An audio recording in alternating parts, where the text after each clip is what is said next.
Y retomamos, ¿sí? En el versículo 36. Y Sara, mujer de mi amo, dio a luz en su vejez a su hijo mi señor, quien le ha dado a él todo lo que tiene.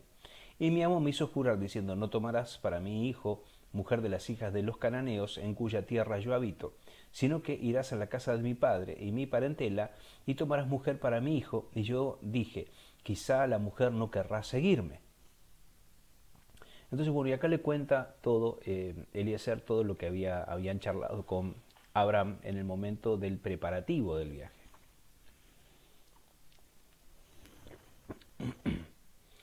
Dice, estoy acá porque acá le cuenta, Eliezer le está contando todo a la familia antes de comer. No estoy diciendo hacer la historia corta porque tenemos hambre. Le cuenta toda la historia desde que Abraham le pide a él que haga toda esta tarea y él le cuenta todo el trayecto y cómo se fue desarrollando cada uno de los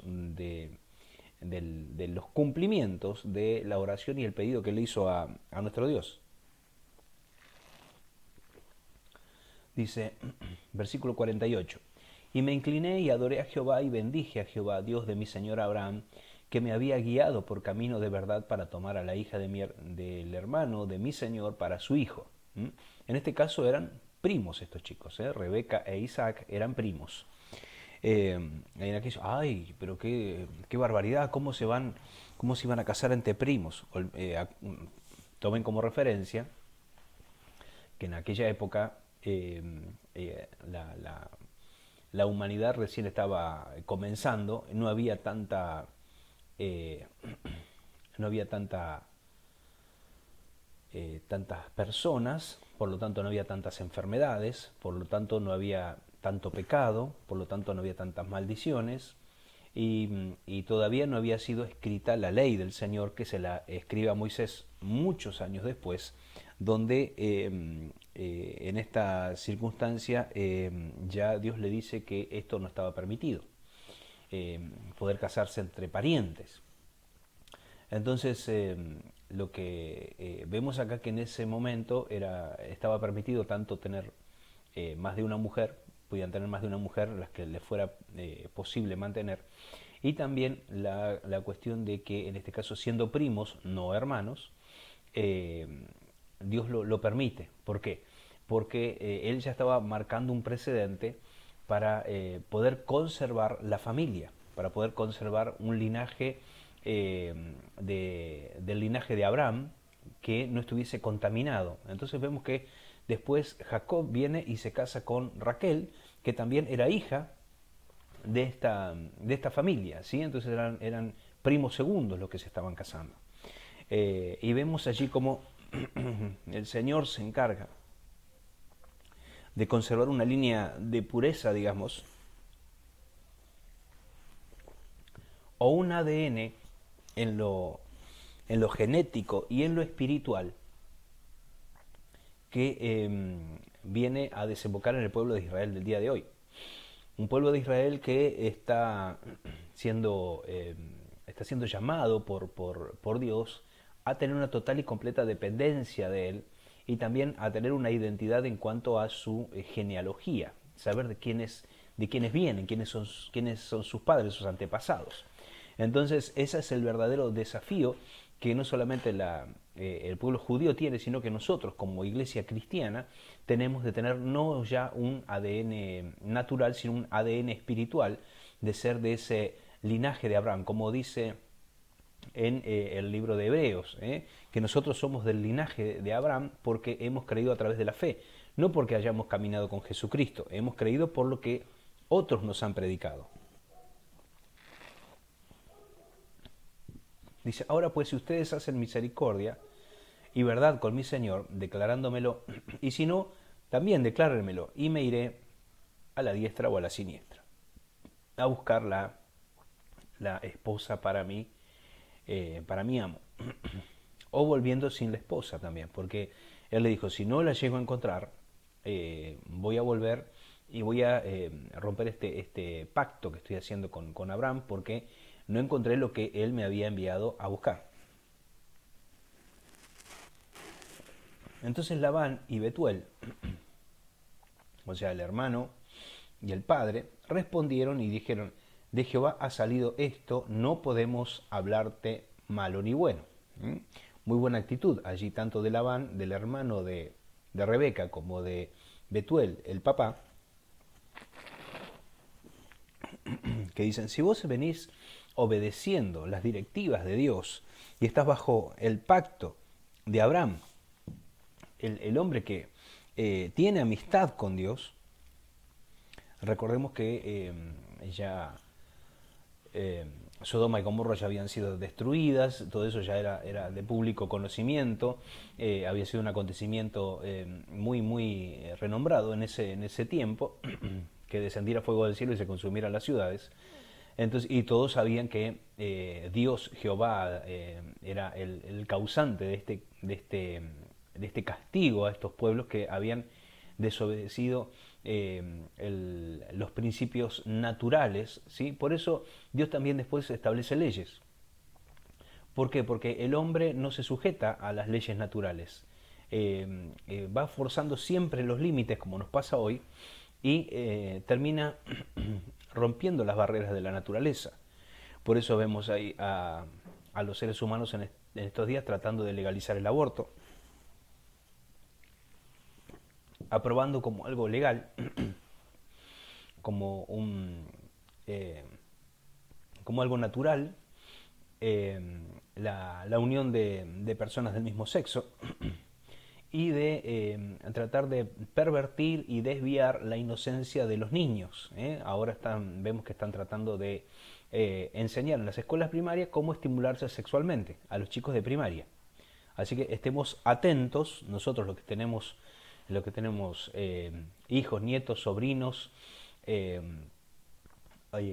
hijos, nietos, sobrinos, ya no me queda otro rango, que cuidado con las cosas que les enseñan, porque no solamente les enseñan una ideología, que me están enseñando mucha ideología de izquierda, siendo que muchas de las iglesias confesionales, de las escuelas confesionales, mejor dicho, no les permiten enseñar sobre la salvación o sobre la creación.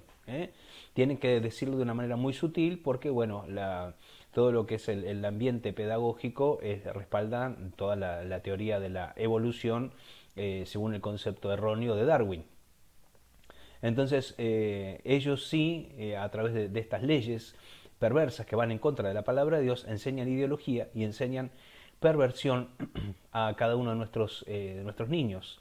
Dice, ay, pastor, ¿cómo decir eso? Vemos ahí como del Ministerio de Salud recomendaban como tener sexo virtual o como las maneras más prácticas para poder masturbarse.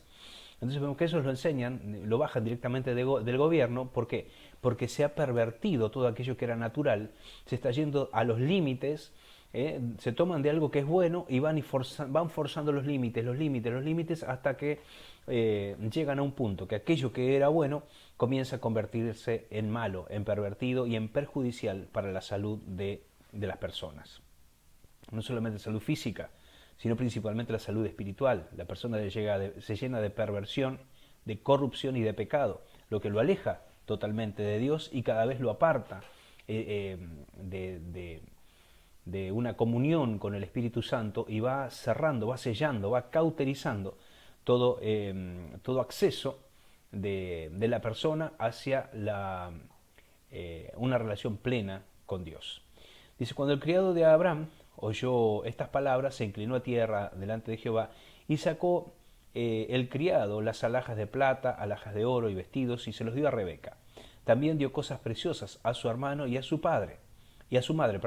Y comieron y bebieron él y los varones que venían con él y durmieron, y levantándose de mañana dijo, envíenme a mi señor. O sea que le estaba pidiendo permiso para irse y allá llevarse la señorita.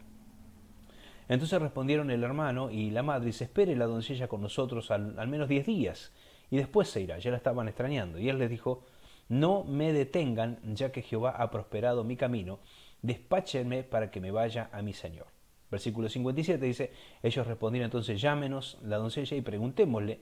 Llamaron a Rebeca y le dijeron, ¿irás con este varón? Y ella respondió, sí, iré.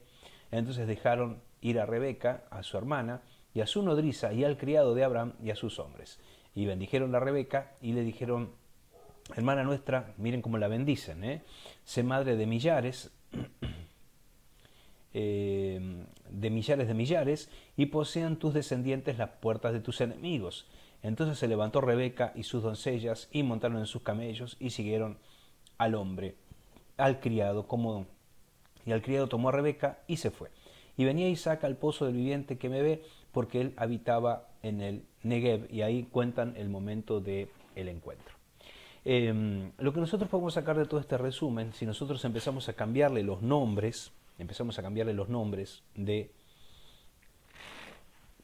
de los protagonistas de esta historia, nos encontramos con otra hermosa historia que está encubierta, que está escondida, que es la historia de la creación y la redención de la iglesia, de la tierra, y no de la tierra como planeta, sino de la gente, a eso me refiero, de los habitantes de la tierra, mejor dicho. Porque si cambiamos los nombres y a Abraham lo ponemos como Dios, al siervo de Abraham lo tomamos y le ponemos que es el Espíritu Santo, y a Isaac le ponemos el nombre de Jesús, y a Rebeca le ponemos el nombre de la iglesia, o los comprados por la sangre del Cordero, nos encontramos que es la misma historia. ¿Sí? Es Dios el Padre enviando al Espíritu Santo para convencer a la iglesia, a Rebeca, aquellos que van a desposarse, los que van a unirse, viene a convencerla para poder irse juntamente con su amado, con Isaac, que no lo conoce. Lo conoce por la referencia, por las cosas que le cuenta el criado mientras van de camino desde su casa, atravesando el desierto que representa la tierra, la vida que nosotros nos toca vivir, hasta encontrarse con Isaac. Acá en el versículo 64 ellos se encuentran, ¿sí? Y entonces vemos ahí un reflejo de una historia que se entrelaza con la otra, y vemos ahí cuando este siervo le da regalos, los aretes, los zarcillos, los brazaletes, las vestiduras y demás, y es llevada, ¿sí?, a través del desierto que representa nuestro mundo, para poder encontrarse con Isaac. Y esta referencia también a estos regalos son los dones que el Espíritu Santo le da a la iglesia para que pueda estar totalmente adornada, pueda estar perfumada, pueda estar bien vestida, presentable, para poder encontrarse con su amado, ¿sí?, que todavía no conoce, insisto. Lo conoce por las referencias que le da el criado, que viene a representar en ese aspecto, en ese rol, viene a representar al Espíritu Santo, que a nosotros, que somos la iglesia, Él nos habla de Jesucristo, nos muestra a Jesucristo, nos enseña a Jesucristo, para que nosotros nos enamoremos de Él, y como dice Apocalipsis, que nosotros, cuando Jesucristo nos venga a buscar, se celebrarán las bodas del Cordero, que es cuando Jesucristo se encuentra con la iglesia, y se celebrarán metafóricamente las bodas del Cordero allí en los cielos. Así que espero que te haya gustado esta historia, este pasaje bíblico donde habla de obediencia, donde habla de fe, donde habla de escuchar a Dios, donde habla de orar a Dios, donde habla de obediencia, ¿sí? Y hay un pasaje que, bueno, en algún momento lo desarrollaremos, que es cuando el siervo agarra y dice: no me detengan. Nosotros, cuando estamos siendo bendecidos por parte de Dios, hemos hablado con Dios y el Señor nos ha encomendado una tarea y estamos siendo favorecidos, no nos detengamos a celebrar, sino que tenemos que seguir avanzando para poder alcanzar todas aquellas cosas que el Señor nos tiene prometidas, y que nosotros no nos tenemos que dormir en los laureles. Así que bueno, hasta la próxima pildorita, que Dios te bendiga.